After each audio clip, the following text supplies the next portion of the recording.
Well, hi guys, it's that time. It's our Bible teaching snippet of the day.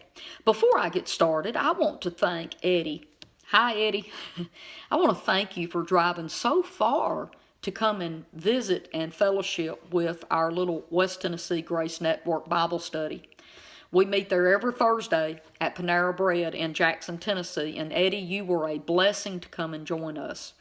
I look forward to meeting your wife too. She sounds like an awesome lady. I wore a t-shirt for you. See this? It says, "By his stripes we were healed." Eddie goes out and lays hands on the sick and prays for them for healing. So does the Bible study group that we do every Thursday night. And I want to explain that to you because a lot of people don't know it. So let me tell you about that really quick because this is awesome. This scripture says that by the stripes of Jesus, okay, his being Jesus, the stripes means a beating that he took on his body. Okay, so Jesus was beaten on the Roman whipping post and bought and paid for our healing 2,000 years ago. It's been paid for. And then before he goes to heaven, he says, Jesus in red says, believers will lay hands on the sick and they shall recover. That's in Mark 16, 17, and 18. So that word shall is not maybe. It is a promise. So if we as believers will lay hands on the sick, they shall recover. Eddie, I look forward to doing that with you. Now I'm ready to do my Bible teaching snippet.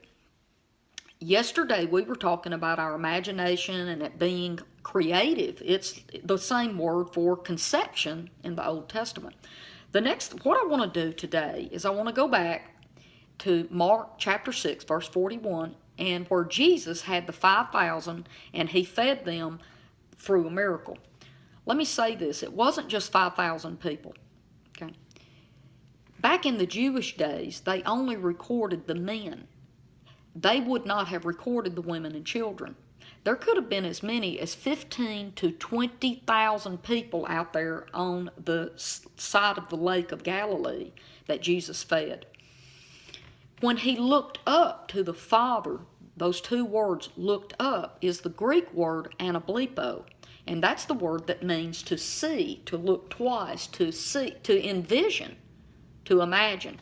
So Jesus used his words to thank the Father for what he wanted, and he imagined and envisioned it multiplying.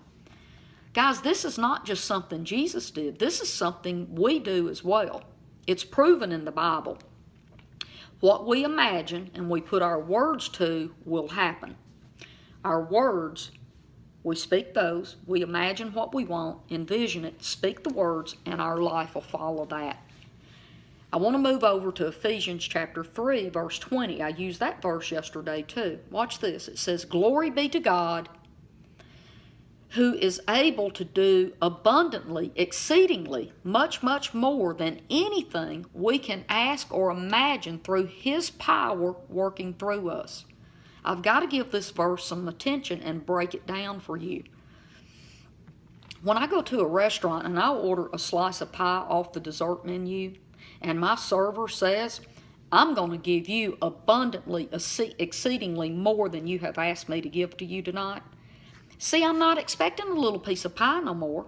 I'm expecting her to bring me a big, probably the whole pie, maybe 2 or 3 of them. That's exceedingly and abundantly. Let's move on. More than anything. One day I'm going to teach you 5 words that Jesus used that believers refuse to believe. Anything is one of them. He said if you ask anything, that he would give it to you. Ask anything of my Father in my name. Oh my goodness, it just goes on and on, but we don't believe the anything. Believing anything from the Father will happen. Start small through our imagination, our words, seeing things develop and happen, and then we start believing for more, okay? The next thing I want to talk about, anything that we can ask or imagine. Watch that. We've connected the asking, the speaking out loud, and the imagining and seeing it through his power working in us. Watch this. When we can imagine it and speak it, it will work in us because God's power can be released through our imagination and our words, so His power can be released and make it happen. Now tomorrow I'm going to do one more teaching on the imagination, and this is going to mess you up because I'm going to show you an exact example that God used with words and imagination. And before I go tonight, I want to show you this little booklet. This man was a Christian, but this is not necessarily a Christian teaching, okay? He just used godly principles in this. And it's called The Power of Positive Thinking. It's by Dr. Norman Vincent Peale. And it says, A Practical Guide to Mastering the Problems of Everyday Living. This man had tapped into understanding the power of the things that we think and speak, and he taught about it. And this stuff really, really works, not just for Christians, but for anybody, because it's a principle that God put in place. Okay? Well, guys, I love you, and I'll see you tomorrow, and I'm excited for tomorrow because it is so awesome. I'll see you there. Bye-bye.